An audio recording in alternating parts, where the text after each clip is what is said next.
Confidentiality, availability and integrity. So we will look into it one by one. What are all these three? So when it comes to confidentiality, what it says, access to information is available to authorized person only. So what does it mean? Can anyone say? Confidentiality. Access to information is available to only authorized personnel only. Let's say I am working in a HR department. I have all the information about employees, their pay scale, their information, everything. So that information, let's say one guy is a marketing or technical. Should these two people require access to this information? Not at all. What happens if they get access to that thing? Let's say one employee is performing well. HR is giving some perks or something extra, right? That should be kept confidential. What if I give access to everybody? The other employees will, what happen to them? They will not be satisfied, right? So whatever the information is available, it should be intended to that particular department or person, should only be accessible. That is the confidentiality. So when it comes to integrity, what it says, ensure that unauthorized changes to data or information are prevented. Let's say I am sending some data from, let's say, Secunderabad to Gurgaon. Let's say somebody in the man in the middle, somebody has altered the data. What will happen? Whatever is the data residing on the disk, it will be altered and changed. To give you better example, let's say I have a ERP access, Reddill having a ERP access. It has all the employee information, everything. Let's say person who is not required access, he got somehow access. And he has gone and he has modified the data. Let's say my pay scale is some 60,000 to 1 lakh. He has modified something. When pay slips are generated, the system will automatically generate it based on the whatever the predefined values. Right? So you have to ensure that that data is not altered. In two ways, data will be altered. Either in transit, means from point A, means one computer A to computer B. Whether it is on the intranet or internet, wherever it is, data should not be altered. Means you can do, there are different mechanisms to encrypt, how to secure data. Second thing is, data is residing on the disk. There are only two ways to change the data. Either it is transmitting, you can alter, or when it is on the disk, you can alter the data. So when it is on the disk, you have to ensure that disk encryption is enabled with a higher level of bit encryption. And the second thing is, while you are transmitting on the internet, you have to ensure that by enabling the secure mechanism to protect that data. So these are the two ways to ensure that data integrity is available. Next, availability.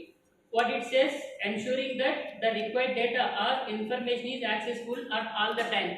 Let's say I have invested so much of money into by achieving confidential integrity, all the security tools, devices, everything. Let's say I have a ERP server or Reddill website server. Every now and then it is crashing or going down. All the employees, people need information to access. Because now every day everybody is connected to the digital connected network. If let's say 1 hour information is not available or service is not available, all employees are, let us take a customer, he will not be satisfied. I have achieved first 1 and 2, but if the services are not available, then what is the point? Let's say Flipkart or Amazon, they are investing so much for this first and 2. But if the services are going down every time, you will also frustrate, you will switch out to some other site and go and buy something. So that thing also very important. You have to ensure not only these two, the availability of the information all the time. Okay? So you have any doubts so far? No. You can interrupt me in between, you can ask any question. Okay. So if you look at the cyber threats, these are the common cyber threats categorized as into human, non-human, natural disaster. Everybody is able to see this picture? Now?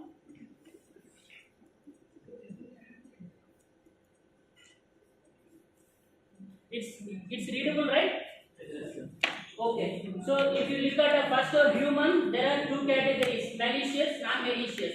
Malicious again categorized into two. Outsiders like hackers, crackers. Hackers like there are so many black, white, red, based on their this thing intentions. Okay. When it comes to insiders, disgruntled employees. So to give you that these outsiders we cannot control, right? Because it is internet. Everybody has got access to internet. Anybody can become, if you have knowledge, you can become a hacker and you can exploit or you can launch an attack on any this thing. So when it comes to insider, disgruntled employee means, let's say I am working hardly, but management somehow awarded or given some this thing to another person. I am not satisfied. But as an administrator, I have access to some devices. I can do anything because I am unsatisfied with the management, right?